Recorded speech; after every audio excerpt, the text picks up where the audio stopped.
આજે આપણે શીખીશું પૂર્ણાંક સંખ્યાઓના જૂથના ગુણધર્મના ઉદાહરણ। માની લો કે આપણે આંબલીના એક બીજનું મૂલ્ય ઋણ 3 માનીએ છીએ। જો આપણે 5 બીજનો એક સમૂહ એવા 12 સમૂહ બનાવીએ તો બધા બીજોનું કુલ મૂલ્ય કેટલું થશે?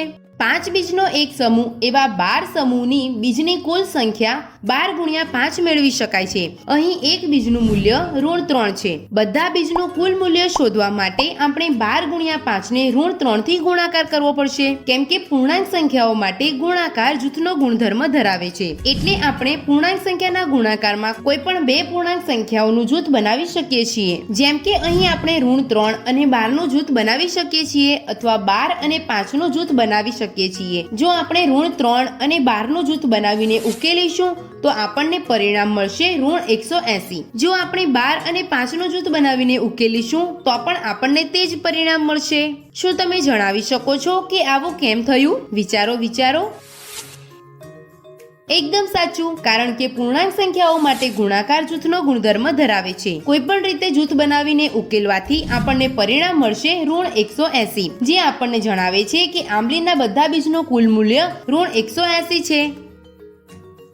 આગળનું ઉદાહરણ, કોઈ બેંકની પાસબુકમાં જમા થયેલ રકમ ધન પૂર્ણાંકથી દર્શાવવામાં આવે છે અને ઉપાડેલ રકમને ઋણ પૂર્ણાંકથી દર્શાવવામાં આવે છે। બેંકમાં દિનેશનું ખાતું છે। થોડા દિવસ પહેલા દિનેશના બેંક ખાતામાં 3589 બચેલા રૂપિયા હતા। સોમવારે તે પોતાના ખાતામાં 1325 રૂપિયા જમા કરે છે, પરંતુ થોડા દિવસ પછી ખેતીનો સામાન ખરીદવા માટે 4575 રૂપિયા ઉપાડે છે। તો હવે તેના ખાતામાં કેટલા રૂપિયા વધ્યા? દિનેશના બેંક ખાતામાં 3589 રૂપિયા જમા હતા, જેને તેની પાસબુકમાં ધન 3589 થી દર્શાવવામાં આવશે।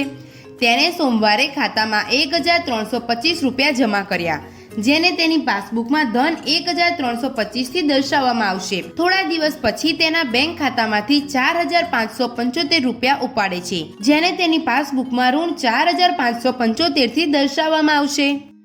દિનેશના બેંક ખાતામાં હવે કેટલા રૂપિયા રહેલા છે તે જાણવા માટે ત્રણેય ધન રકમનો સરવાળો કરવો પડશે, કારણ કે પૂર્ણાંક સંખ્યાઓ માટે સરવાળો જૂથનો ગુણધર્મ ધરાવે છે। એટલા માટે આપણે પૂર્ણાંક સંખ્યાના સરવાળા માટે કોઈ પણ બે પૂર્ણાંક સંખ્યાનું જૂથ બનાવી શકીએ છીએ। જેમ કે અહીં આપણે 3589 અને 1325 નું જૂથ બનાવી શકીએ છીએ, અથવા 1325 અને ઋણ 4575 નું જૂથ બનાવી શકીએ છીએ। જો આપણે 3589 અને 1325 નું જૂથ બનાવીને આ ઉદાહરણને ઉકેલીશું તો આપણને પરિણામ મળશે 339। જો આપણે 1325 અને ઋણ 4575 નું જૂથ બનાવીને ઉકેલીશું તો પણ આપણને એ જ પરિણામ મળશે, એટલે કે 339। એટલે દિનેશની પાસબુકમાં બચેલી રકમ ધન 339 થી દર્શાવી શકાશે।